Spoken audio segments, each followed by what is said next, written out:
Dear respected Thay, dear brothers and sisters, today is the 8th of December in 2021, and we're on the 26th Tenet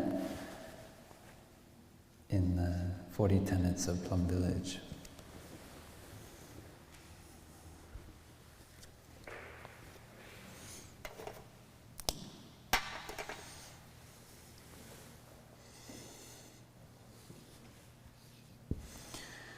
The Sangha body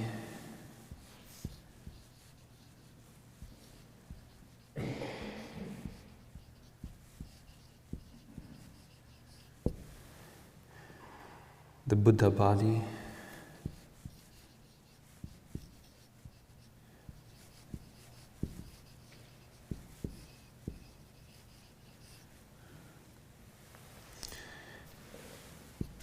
and the Dharma body.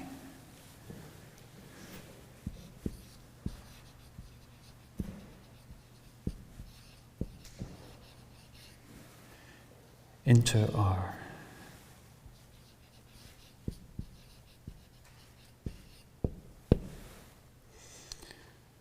In a true Sangha,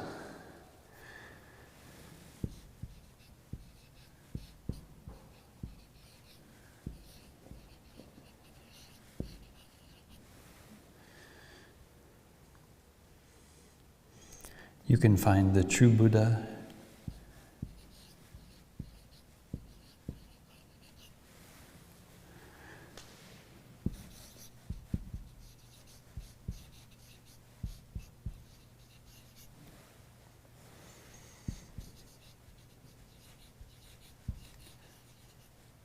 and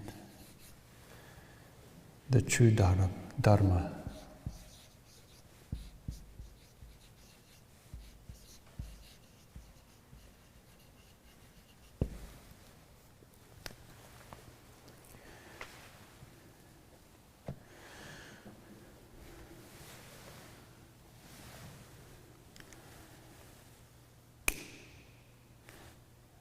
So, when we talk about the Buddha, the Dhamma, and the Sangha, we usually call it the three jewels, and that, or the three refuges.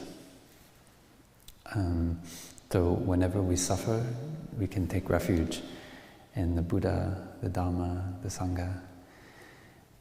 And this is very helpful because maybe wherever we are in our life and we are suffering, we look and it seems like even the people around us are causing our suffering. And we always have the three jewels in our heart. These three places, these three refuges. We can take refuge in the Buddha. It means the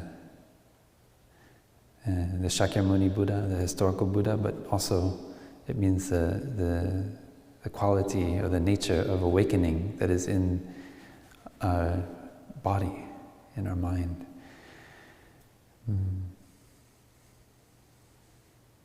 So when you are sad, angry, overwhelmed by fear, you can take refuge in the Buddha in your heart. And that's very, very helpful, and I do it very often. When I don't, and I'm in a situation and I don't know what to do, and my thinking mind cannot get out of the situation. I just go for refuge in the Buddha. And I know that in my heart is the capacity to learn how to dwell happily in the present moment. And right away I touch joy. And the more that I practice it, the easier it is for me to access that joy. So at first we might think, well, that's just a bunch of words going for refuge in the Buddha. But the more we sit in mindfulness, we walk in mindfulness, we breathe in mindfulness, somehow we see that it's there. We can touch it with our breath, with our step.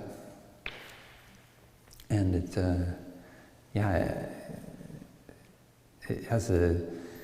feels like a light emanating from within.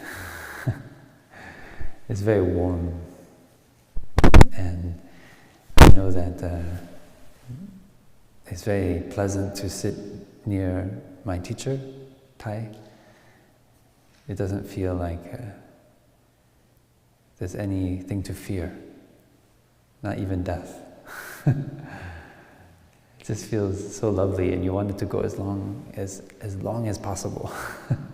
Whenever I was with Thay, whether by myself or with others, it just feels so pleasant. Everything feels calm and at ease, and all the problems that I might have had coming into the room just kind of disappear. They're just not important. It's just my thinking mind. And I think that's a sign of a real Zen master. It's not that they hit you with a stick. It's that when you're near them, you feel free, more free. You feel at ease. You feel free from fear.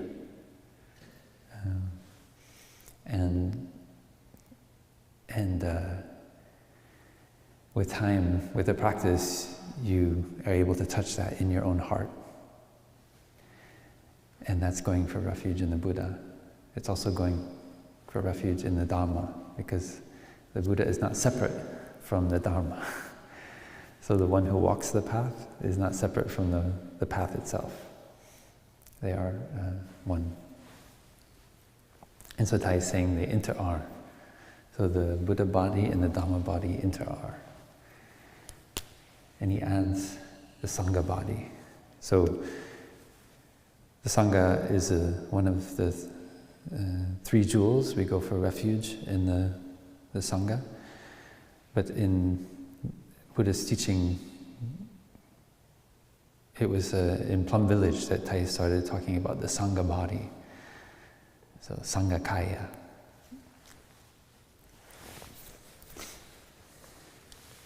Kaya is a body, so we have Buddha Kaya.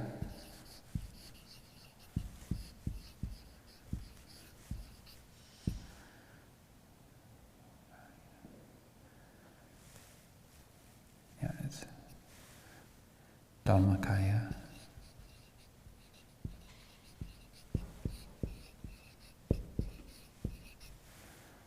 And in Plum Village we add the Sangha Kaya.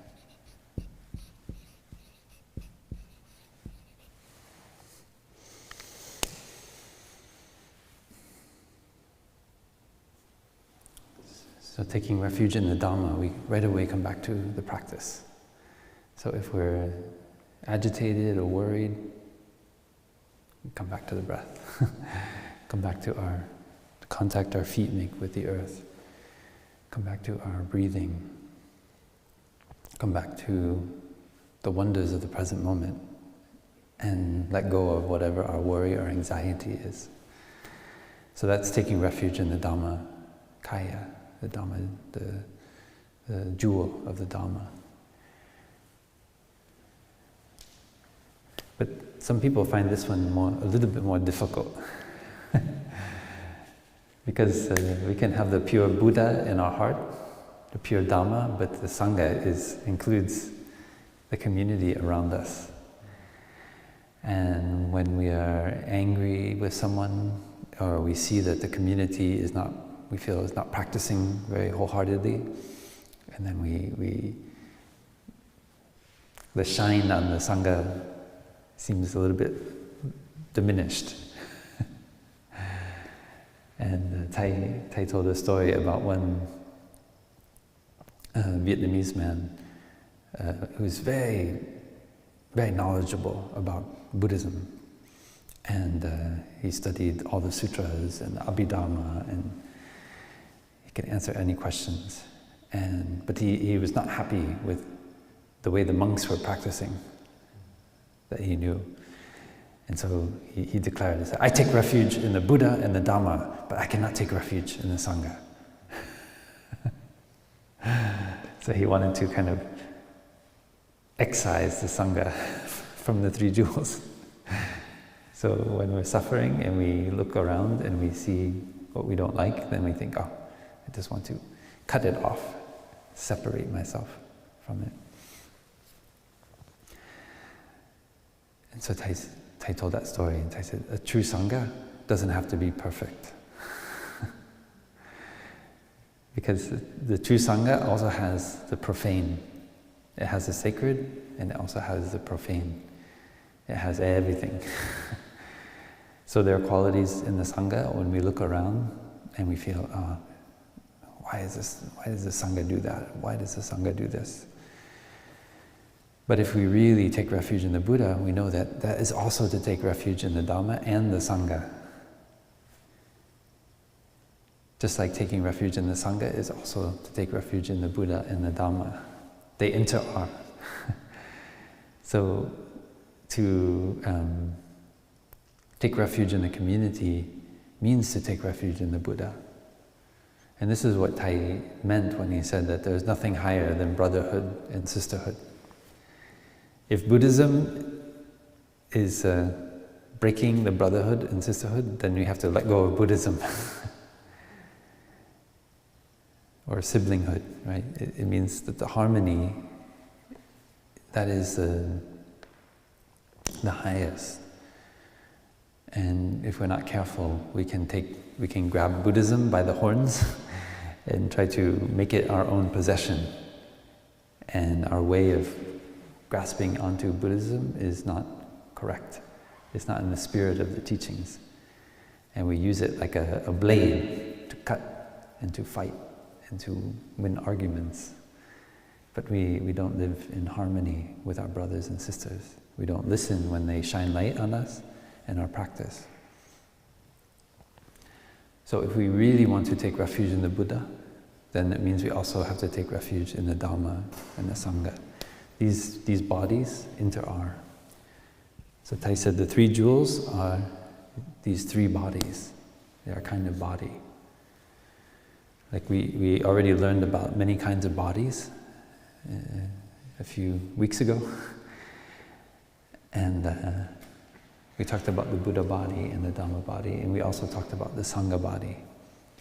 So Thay is presenting them in just these 3 as the 3 jewels, as looking at them as bodies as well.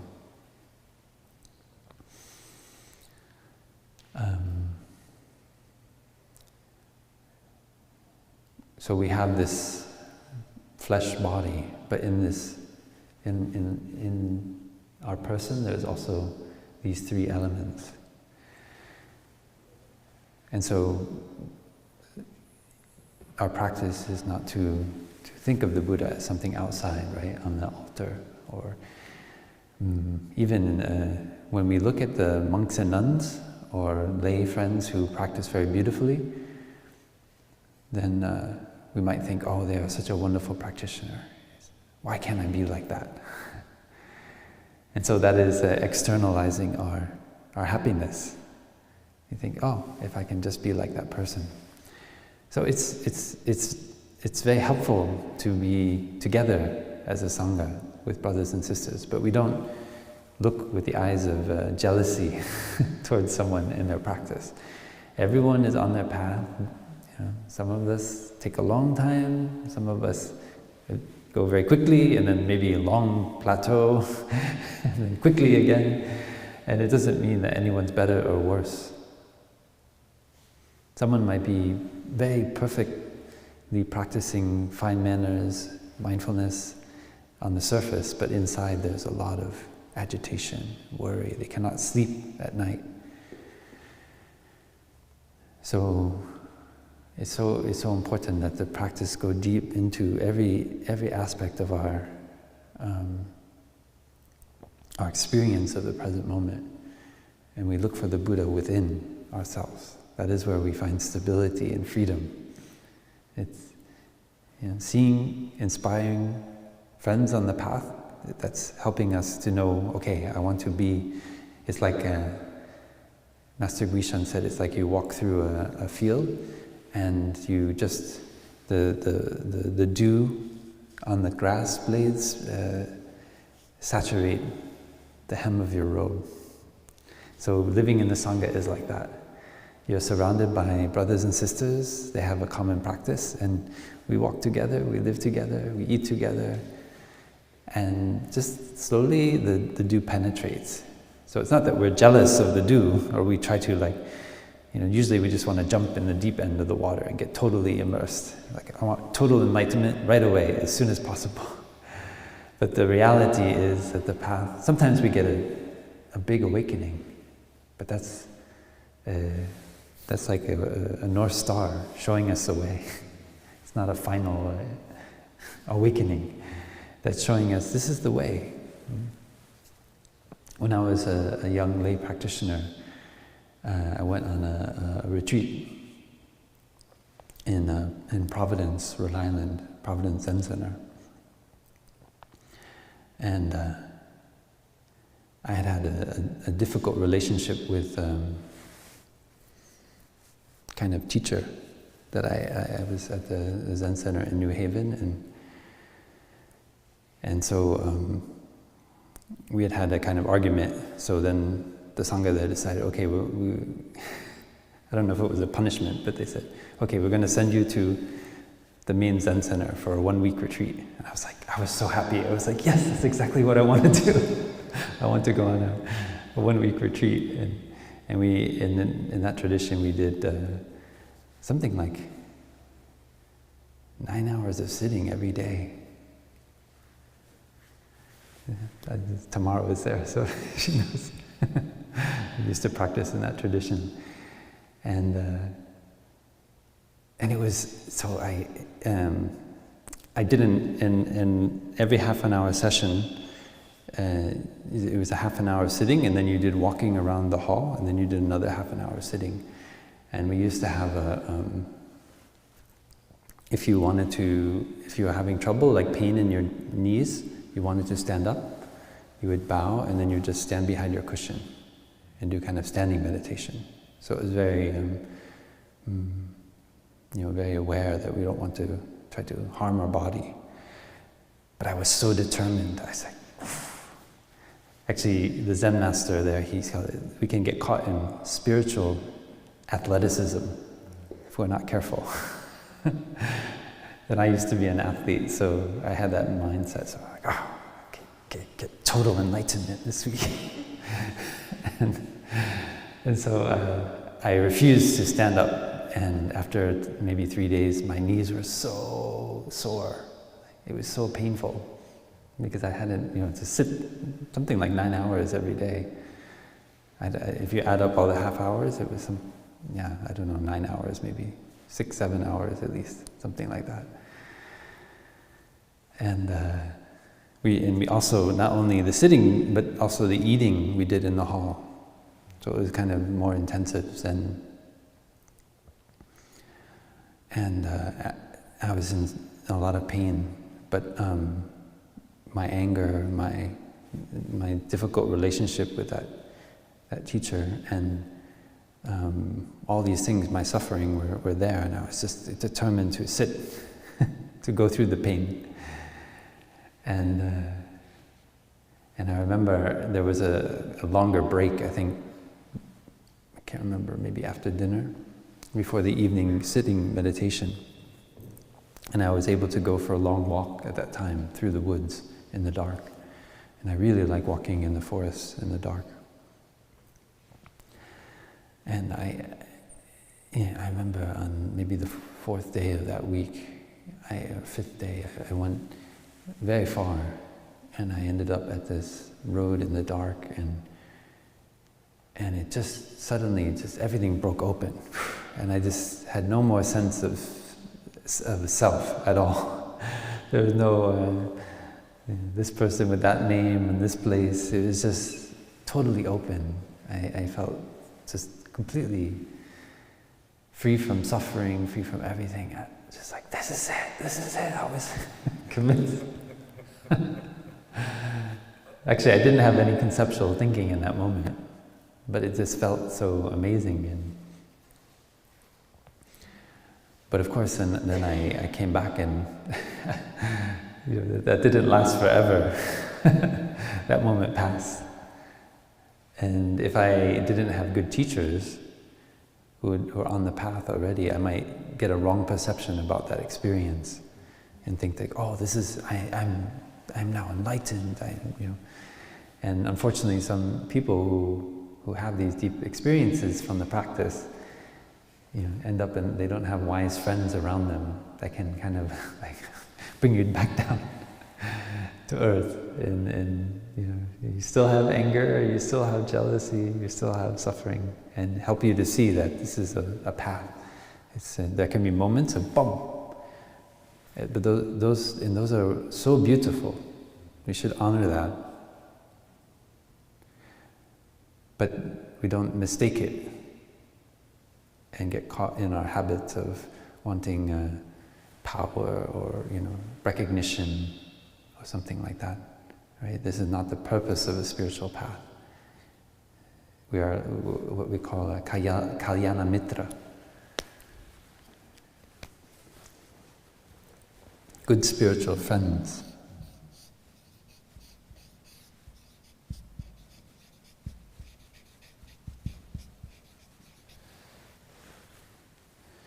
And this is very much the spirit of the Plum Village practice. It's a lot of wisdom. Even the Buddha considered himself Kalyana Mitra. He's a friend on the path to help us teach. He's not trying to get power or authority.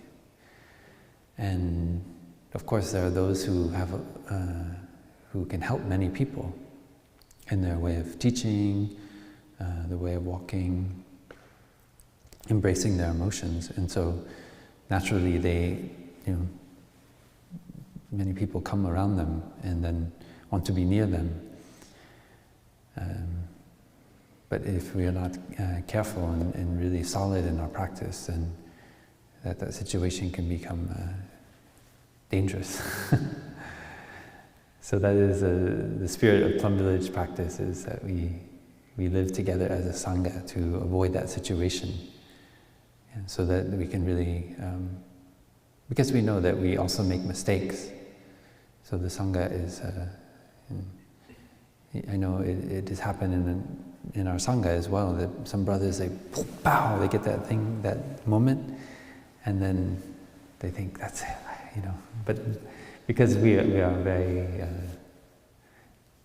used to that in the Sangha, so we know how to take care of it. And and actually sometimes it could be a manifestation of even an imbalance, like a kind of mental illness. So we have to be careful. Yeah. So that is why we say enlightenment is in every a practice of every moment. It's not like pow, but it's really like, how has that person lived their life in every moment? How do they speak to their brothers and sisters? How do they look at one another? And are they able to receive input, or do they become irritable and angry when somebody shares something?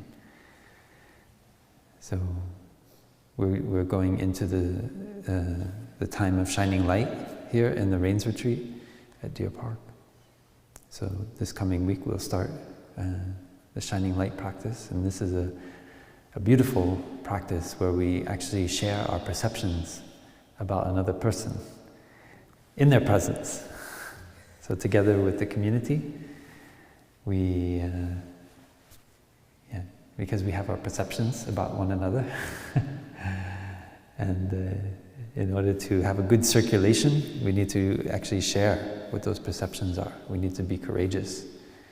So it means we share also the good things. We water the flowers. And then we also see there's compost that could get some transformation.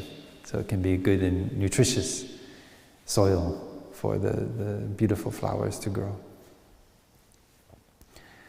And we might give them some suggestions as well of how to go about transforming that compost. So those are usually the 3 areas. And we read a text before the shining light, which reminds us to see that brother or that sister as a beautiful flower in the Sangha.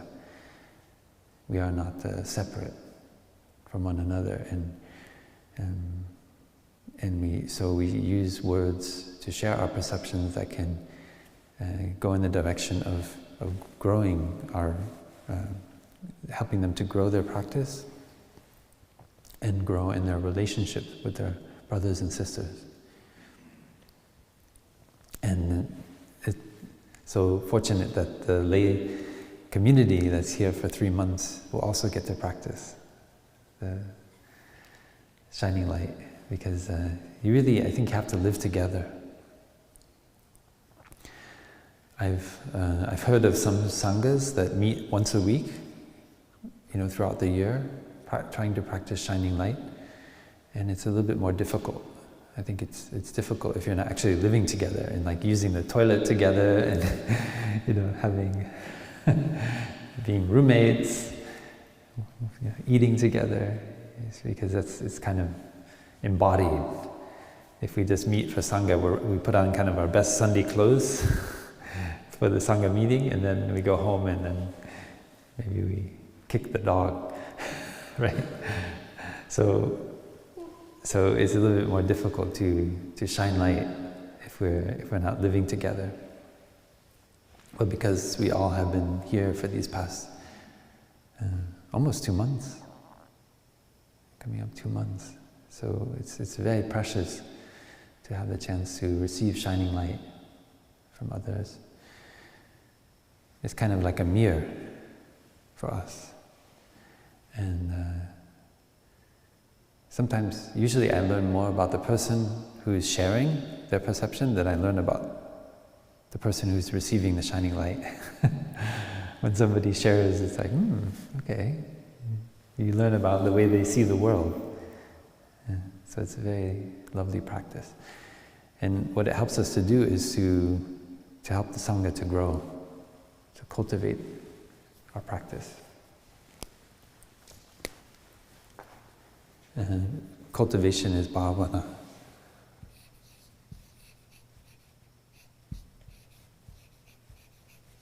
Usually this is what the Sanskrit term we translate as meditation. And it actually, you could say it means cultivation, or we make manifest something that was not previously there. So we can, with the metaphor of the earth, we have the earth, and in the earth there are many seeds. And when we bring the right conditions of water and sunlight and nutritious soil and the air, then we can encourage those seeds to sprout and grow into a beautiful flower. And so this is the spirit of bhavana. So our meditation practice is to, for example, we might be someone we don't consider ourselves to be very joyful. Maybe we're very depressed. And so we look and we see, where is the joy? But we don't see that there's a seed of joy in the ground of our mind. And that if we practice mindful walking, mindful breathing, coming back to the present moment, then that joy can start to have a chance to sprout. It's because of our thinking that it just remains underneath. So allowing that joy, the seed of joy, to get watered by our practice of mindfulness. And we can also learn to help others water the seed of joy in the practice of shining light. You can listen to the bell.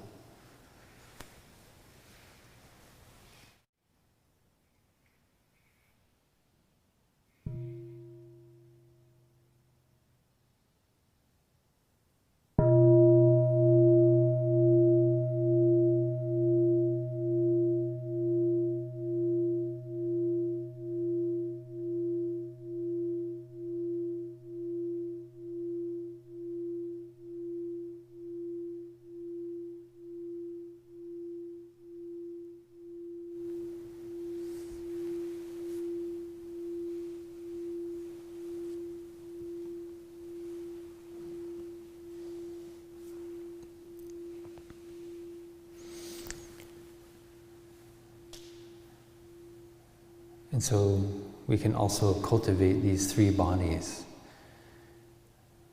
We have the seed of a Buddha body, of the Dharma body, of the Sangha body in our heart. And by practicing here at Deer Park or at home, we water the seed of that, of the Buddha body, of the Dharma body, of the Sangha body, and we grow. It helps them to grow, and this is how we become a community builder, a Sangha builder. It's one of the most difficult things, I think, that a human being can accomplish. The Buddha was a very skillful Sangha builder. He had a small Sangha. He lived in a few communities, and then he ended up with 5 disciples. And he was not satisfied with the practice in those former communities. So he went off on his own, and these 5 ascetics, they went with him. And he started to practice very severe practices, like not breathing for extended times, not eating for many days, for so long that he could, in the text it said he could touch his spine through his belly button. Yeah. He was so emaciated. But after a long time doing these practices, he realized this was not the way to awakening. And so he abandoned those practices and began to take food again. And because he could not was not able to transmit his insight of what he was doing to those 5 disciples, they decided to abandon him. He said, he's fallen away from the path. He's not a serious practitioner anymore. He's not eating just like one tiny bit of rice every day, and like we are. So they lost their respect for the Buddha. This is for Gautama before he became awakened. And but that getting the strength of his body back, he was able to sit under the Bodhi tree and say, I will not stand up from this seat until I have penetrated the nature of suffering, finally. And he got the insight to interbeing. And he returned to, first he thought, well, those 2 teachers that I had in those 2 other communities, they will be able to understand what I've realized. But then he heard that they had recently passed away. And so instead he went back to that group of 5 and he began to teach them the Dharma. And when he first came to them, they didn't want to offer him a seat. They wanted to say, okay, when the ascetic Gautama comes here, it's okay if he sits near us, but we will not offer him a seat and show him the respect that we showed him before, because he's abandoned the practice. But they could not resist. When he came close, they could not resist. Something inside of them impelled them to offer the best seat to the Buddha, because they felt something. They felt something had changed in him. And so then he said to them that he was no longer, do not call him a Gautama anymore. He is the Buddha. He is the awakened one. And they still had some doubt. And the Buddha said, is there any moment that you ever knew that I lied to you? That I told you something that was not true? And they said, no, that never happened. I said, please listen to what I have to teach. It is the Dharma, which is the good in the beginning, in the middle, and the end. And he taught them, gave the first Dharma talk to the 5 ascetics. And right away, one of the ascetics got the insight that the Buddha had touched. And from that time on, he was called Kondanya, the one who knows. It means they say the stainless eye of the Dharma rose in Kondanya. And so he became the first member of the Sangha. And then slowly, over the next few days, the Buddha continued to teach. And 1 or 2 of them would go into the town for alms food, and then come back and share it with the others. And the Buddha would just teach the Dharma, just continue teaching, until all 5 of them eventually had gotten the insight of the deathless, no birth, no death. And so that's how the Buddha began to build the Sangha. And then eventually a wealthy layman came by, and the Buddha also taught him, and he became a monk. And then slowly, eventually, the Buddha went to teach in another community of very famous spiritual teachers called the Kashyapa brothers, where they worshipped a kind of fire. Like they maintained a fire in a temple, and they believed that was by doing that they were getting merit. And the Buddha then taught the most senior Kashyapa brother, who eventually, although he for many days he felt he still was superior to the Buddha, he eventually realized the Buddha is better in every way. and he acknowledged the Buddha as his teacher. And then he was quite surprised when he turned to his disciples, because he had many hundreds of disciples, and he said, your teacher, I am now following the Buddha, the awakened one. You all can decide what you want to do. It is up to you. And they said, we were waiting so long for you to get that realization. We want to also become bhikshus and students of the Buddha. But the only reason we waited was because you are our teacher and you didn't get it yet. And there was a very funny scene when the Buddha went into Rajagriha, or now we call it Rajgir, in Bihar, where the Vulture's Peak is, in the bamboo grove. And the Buddha knew King Bimbisara, who was there, and he had met him earlier on his path, when he was just starting out in his path of practice. And the king was so impressed by the Buddha's practice, and he tried to offer half of his kingdom to the Buddha, but the Buddha said, I don't want to. I left all that behind. I don't want half of your kingdom. Sometimes I wonder, here at Deer Park, somebody comes up and says, some big corporate mogul, and he says, look, I love you. You have so much wisdom as a monk. I really admire your practice. I want you to be CEO of my company. I think you'll bring him in the direction of mindfulness, concentration, and insight, and we'll make even more money.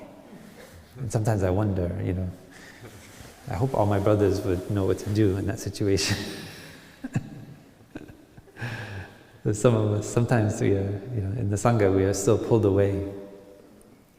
But the Buddha was very clear. He didn't want to be a king. But he went back as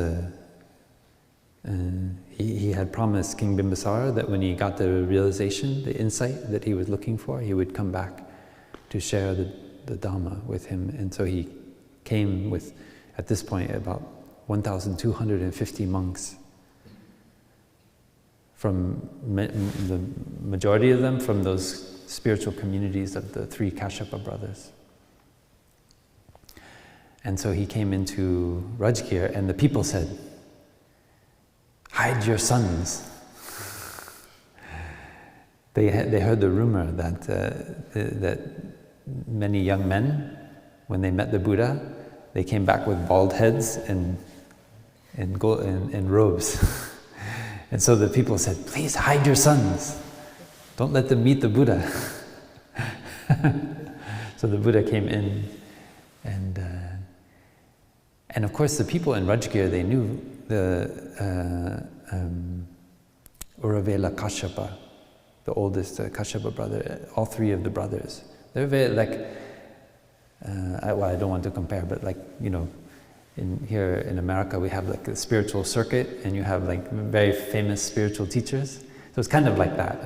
Imagine like a very famous spiritual teacher who's been on Oprah and whatever, and suddenly like people were confused because they saw Uravela Kashyapa and they saw the Buddha, and they have no idea who the Buddha is. And they think, well, who should we honor? Who is the teacher and who is the student?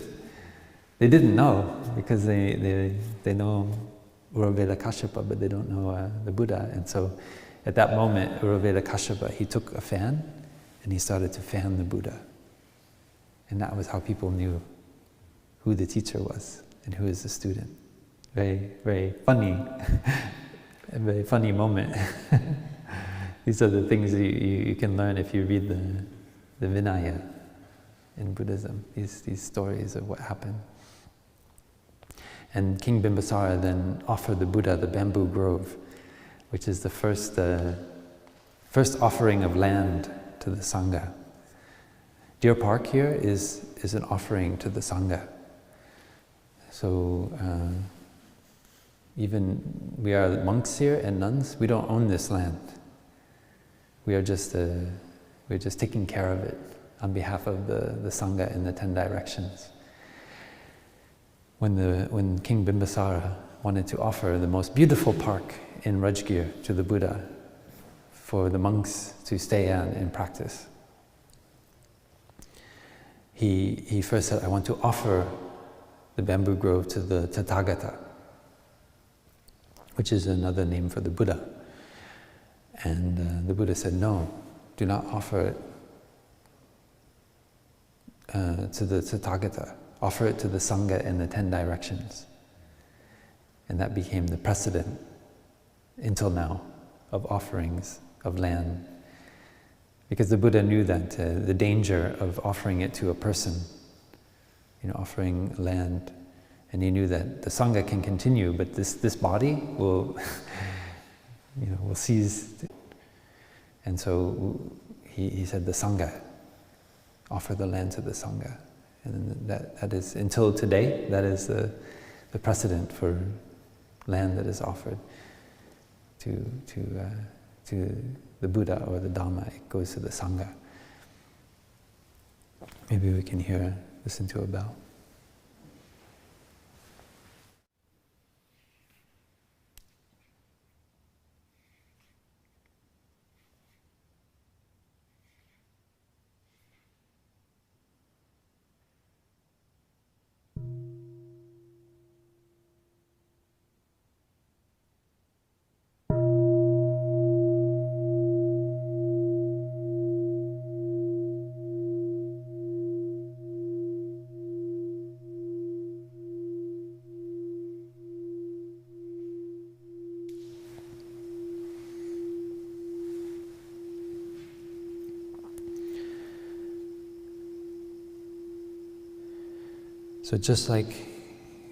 So when we cultivate on the ground of our mind, the Buddha body, the Dhamma body, and the Sangha body, they can manifest.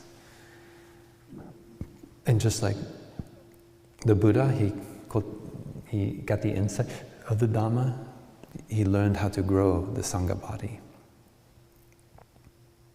If we grow the Buddha and the Dhamma in our heart, and they become strong, then quite naturally the Sangha body begins to grow.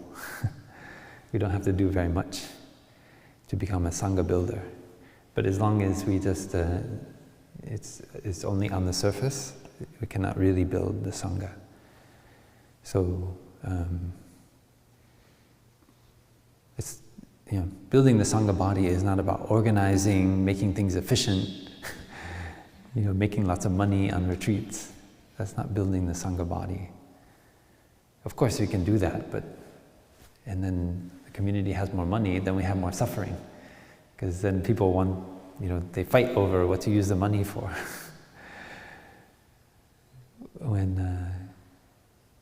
the media mogul Modi in India came to Plum Village to offer to buy the manuscript of Old Path White Clouds to make a movie, a Hollywood movie about the life of the Buddha based on Thay's book about the story of the Buddha. Thay refused $2 million.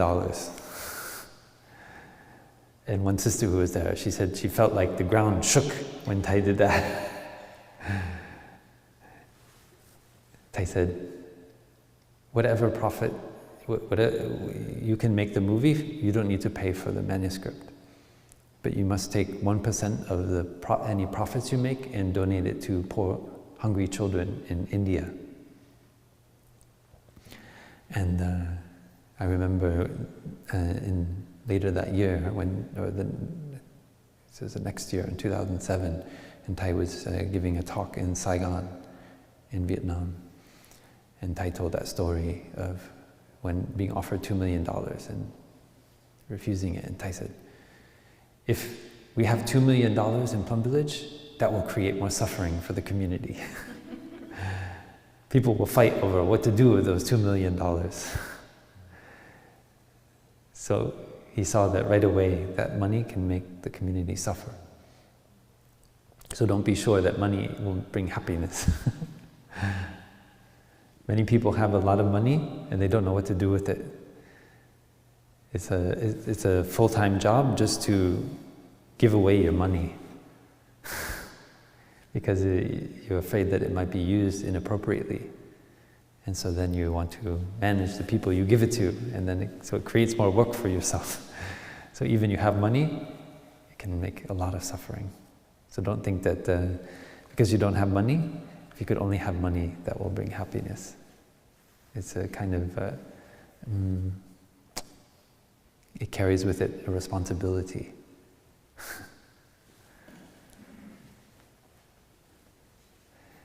So building the Sangha body, we do through our practice of generating the Buddha body, the Dharma body.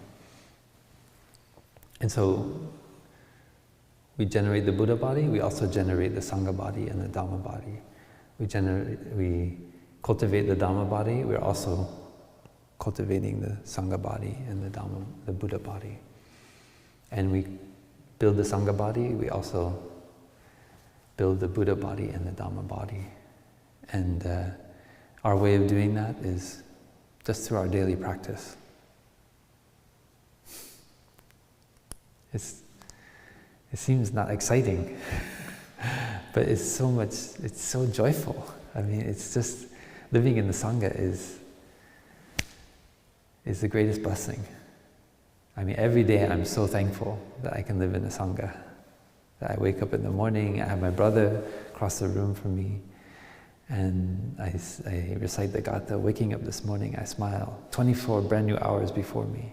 I vow to live each moment in mindfulness and look at all beings with eyes of compassion.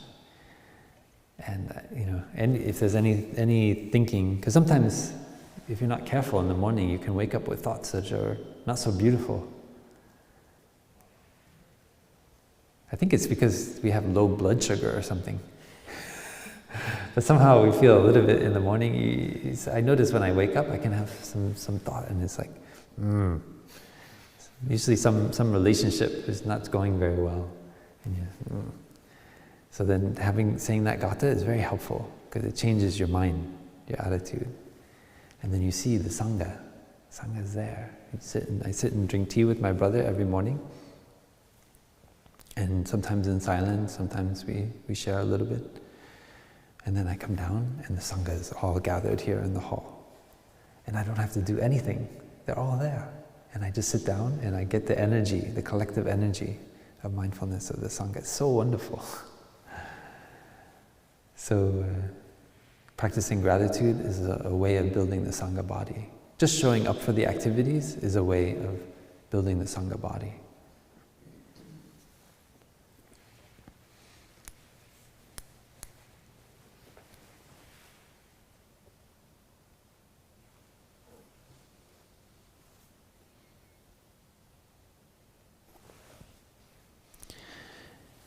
So what is the true Sangha?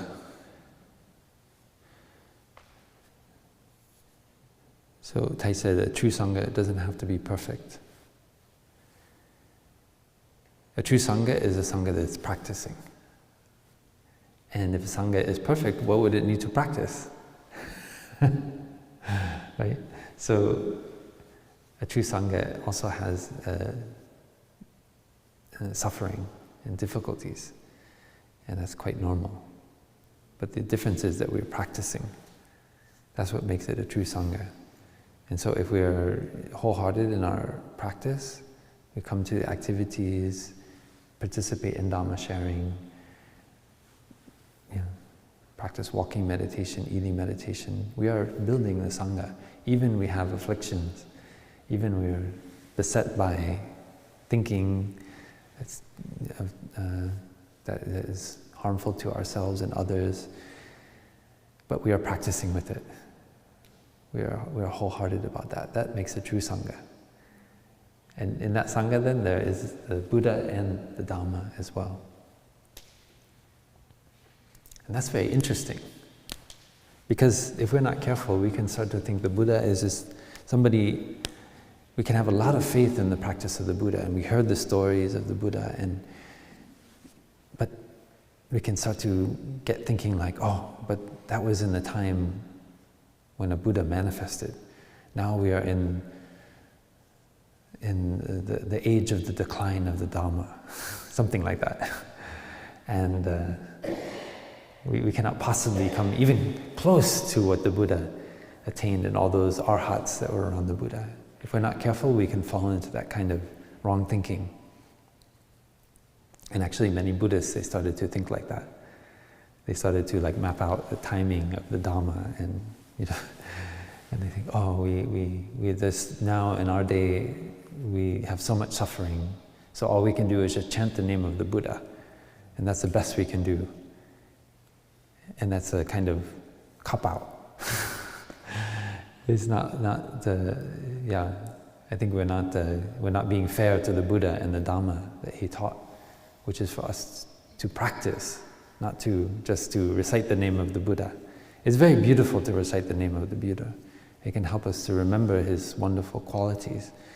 But if we think that that's all that there is there in the practice, it's not correct.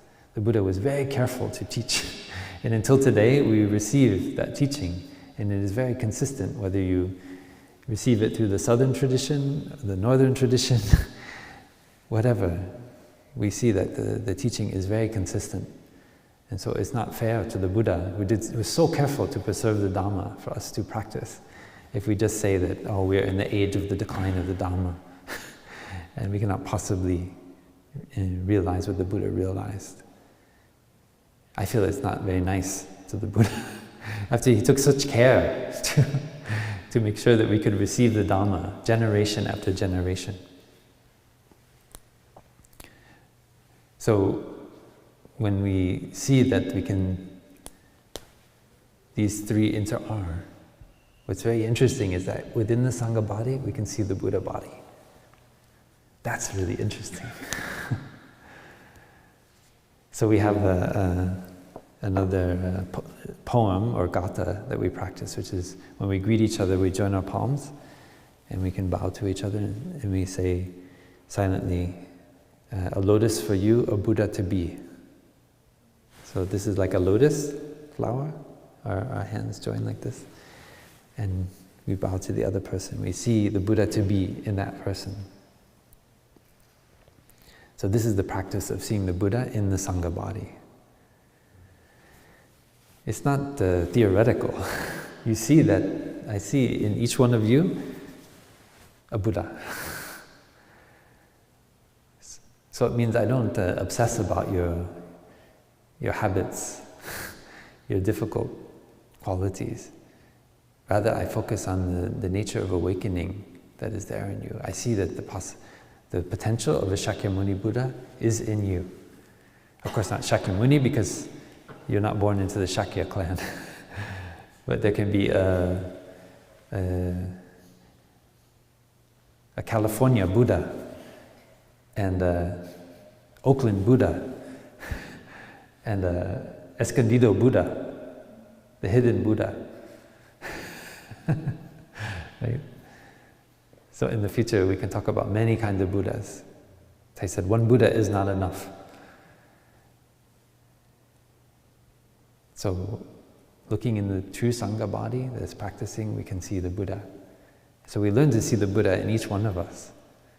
Everyone in the Sangha. It's very lovely. I mean, isn't it lovely if you live in a Sangha of Buddhas? It's so pleasant.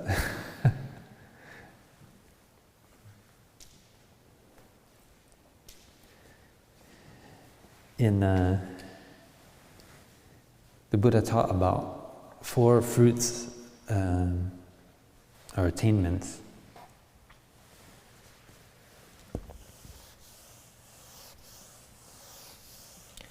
And many of us may be familiar with them. There's a stream enterer, the one who has entered the stream of the Dharma. It means that they can no longer go back to a state where you no longer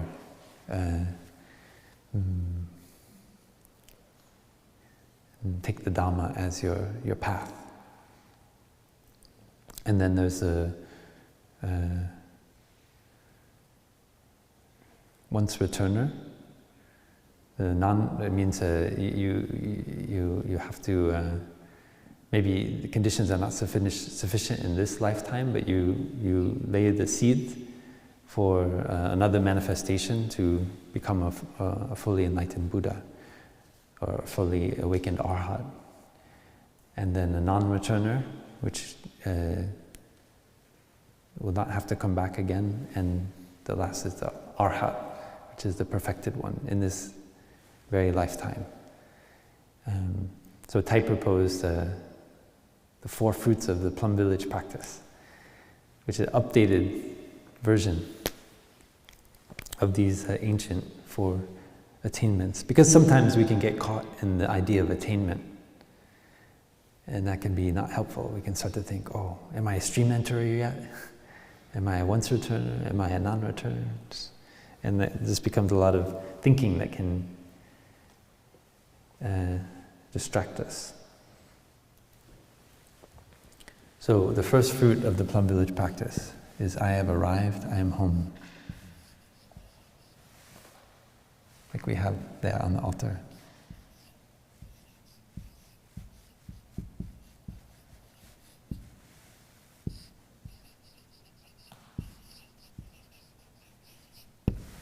Thay first taught these right here in the Ocean of Peace Meditation Hall in 2004. And I was just a baby monk. I have arrived, I am home. It means we are at home in the Sangha. We're not restless. And I remember going on a retreat again back that same year that I told you about. And I decided to leave the Zen Center to go hiking on the Appalachian Trail. And there was a retreat just before I left with the Zen Master De Kwang. And I remember he knew that I was planning to leave the Zen Center, and his last talk in the retreat, he said, sometimes more suffering is necessary. I really appreciated that. That stuck in my head the whole time I was hiking on the Appalachian Trail, because it was right. There was more suffering that came up, and then I came back to the practice center. So sometimes when we start out, we're still restless. We're bouncing in and out of the Sangha. And so then we finally realize, okay, that this is not, going in and out of the Sangha is not is not helping me to be free. And that if I really want to overcome my habit energies, I need to stick to the Sangha, stay in the Sangha. That the transformation is not by going from one place to another, but it's by going inside ourselves. And in Vietnam, they have a saying Thay like to talk about, which is, if you put a frog on a plate the frog will jump off the plate. And then you put it back on the plate and it jumps off the plate again. And it's a saying for someone who is very restless. And they can't seem to stay in one place, stick to one thing. So the Thay gave this, the first attainment, a nickname, which is froglessness.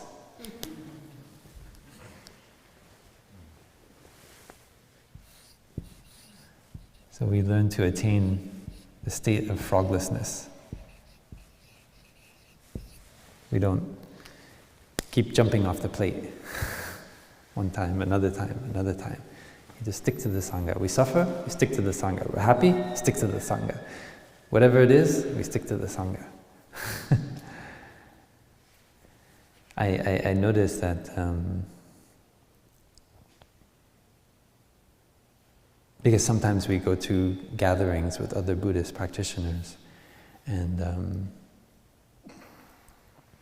I see that whether somebody's in the Tibetan tradition, the Theravada tradition, Zen tradition, whatever tradition, it doesn't really matter what the tradition is, but they stick to that. Then that's really, you see a deep practice. Whether it's the Tibetan tradition of Buddhism, the Theravada tradition of Buddhism, whatever it is, it means that when suffering came up, I didn't jump off the plate.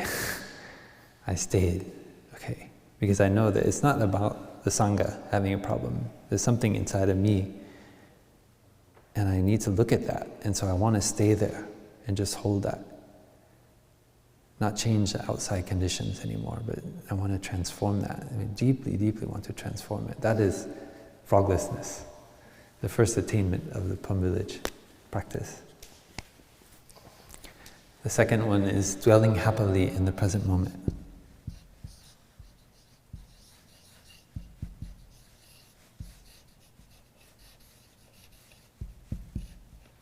Thay Phap Luu.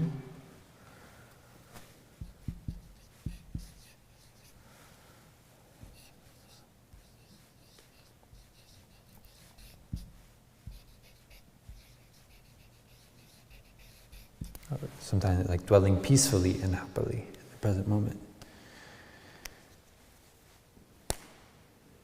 So we can stay without going, but can we learn how to dwell happily in the present moment? We might stick to the Sangha, but we just suffer and we make the Sangha suffer. So we need to learn how to generate happiness in every moment. I said a true practitioner is someone who knows how to generate a feeling of joy wherever they are, whenever.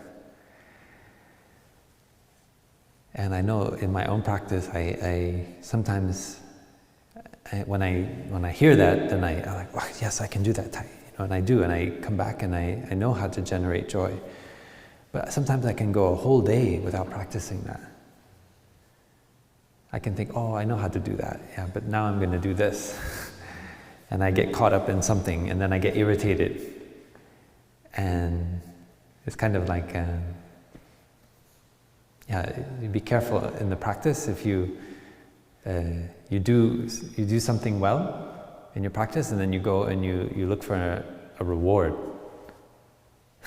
Like, it's kind of like you do your homework, you get an ice cream when you're a kid.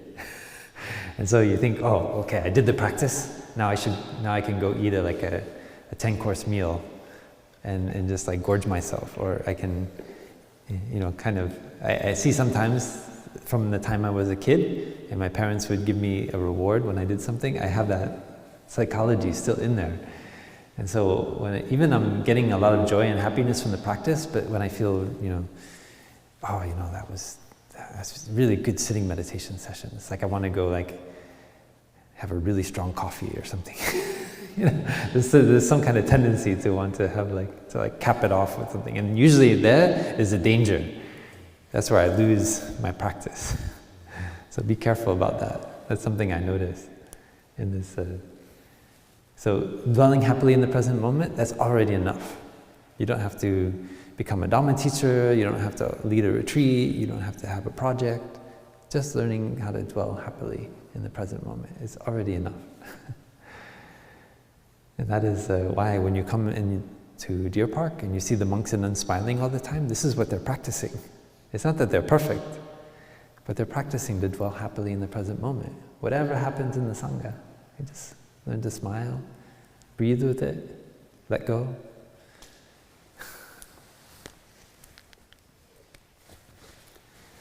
So the third attainment is interbeing.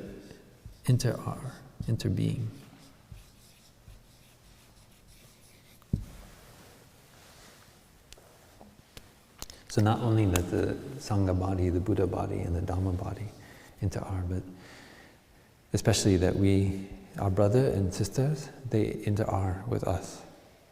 They are not separate. So we get the insight that everyone around us is just a mirror to our own mind. And there's actually no separation. That's very profound. So we don't see ourselves as like this individual and that individual and this one. And why did he get to do that? And I didn't get to do that. And the comparing and judging. This comparing and judging is usually cutting us off from the insight of interbeing.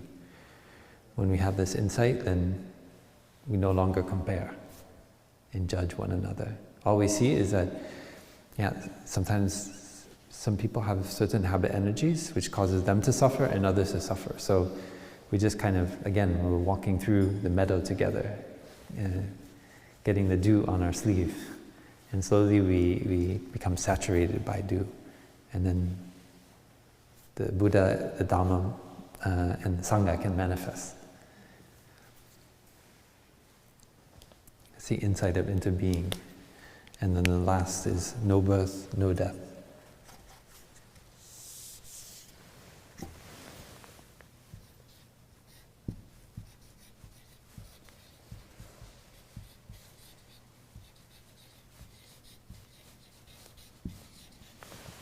So when we see the leaf, we no longer see it as something that has been born and something that is dying. But we see that it's only when conditions are sufficient, the leaf manifests. And when conditions are no longer sufficient, it ceases to manifest. It does not go from being or non-being into being and being into non-being. That all this experience of the phenomenal world is just like the waves on the ocean. It doesn't realize that it has the nature of water. Whether it's up or down, it is still of the nature of water. So the insight of no birth, no death is like seeing that a cloud never dies, right? That a cloud becomes the rain, which becomes the river, which goes into the ocean, which becomes a cloud again. And that our entire phenomenal experience as human beings is just like that. And so if we grasp onto this body, feelings, and so forth, as me, myself, and mine, we will just continue to suffer. So the insight of no birth, no death helps us to break out of our fear of being born and dying. We see this is just a manifestation.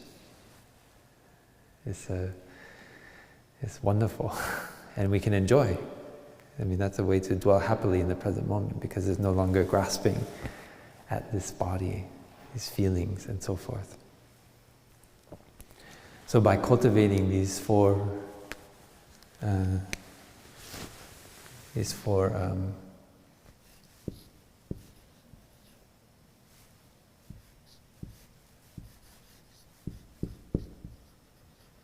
or we can say better, the four fruits of the Plum Village practice.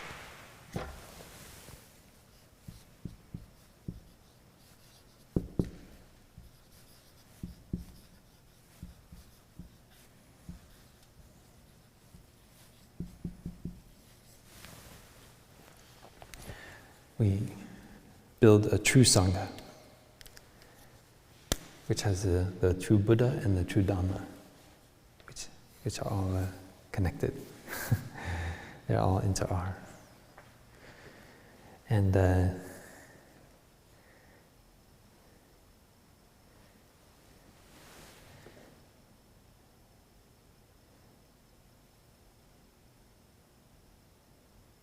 Sangha body is a field of merit. So when we offer something to the Sangha, we get the benefit right away. And so that is why a lot of our life here, if you start to look at it, it's just giving and receiving. And you might like to pay attention this week in the Sangha, whether you're washing up or cooking or doing the working meditation or whatever. We're about to go into the holiday season. I think recently we had Hanukkah and now we have Christmas, and we maybe exchange presents. And so don't look at it as like, oh, I'm going to give this person a gift, but see what kind of gift you're giving to the Sangha. A gift given to the Sangha has so much merit because it's something that can support somebody on their practice, that can help them to grow, and that's helping to build the Sangha, and it's also helping to create a Sangha that is available for others. Just today, the Dharma teachers agreed to do a teen camp in June. And that's a tradition we started back in, I think, 2006 or something like that, when I was just a novice here. And we would go down and camp with all the teens. And I think the first one only had like 30 teens. And I heard recently now it's as many as 200 teens. And when you just think about all those young people getting exposure to the Dharma, to the practice of mindfulness, and how much suffering can be averted in their lives by being able to learn about the Buddha, the Dharma, and the Sangha, you see that an offering made to the Sangha carries a lot of merit. It's not calculable how much merit it is. So in your giving to the Sangha, whether it's through service or gift or anything, even when I was a young practitioner and I still had school loans and I was just living kind of with a very low salary, whenever I could give money to the Buddhist community, I felt like it was the best thing I could do with that money, because there's so many ways of suffering that I could bring into my life by spending that money. And now you have even more, like Netflix and Amazon, and I mean, do we really need all these forms of cheap entertainment? I don't know. I mean, ask yourself, is paying money for that subscription really bringing benefit? And I think when you look more deeply, you see that if you can offer something to the Sangha, it has benefit which you cannot calculate. It's something that because somehow the Sangha knows very well how to use it. It's always about building Sangha, growing the Dharma body, the Buddha body, the Sangha body. Whether it's through service, whether it's through your practice, whether it's through a donation. It's the beauty of the practice of giving. So please, in your practice, look around and see this great field of merit that is around us and within us in the Sangha body.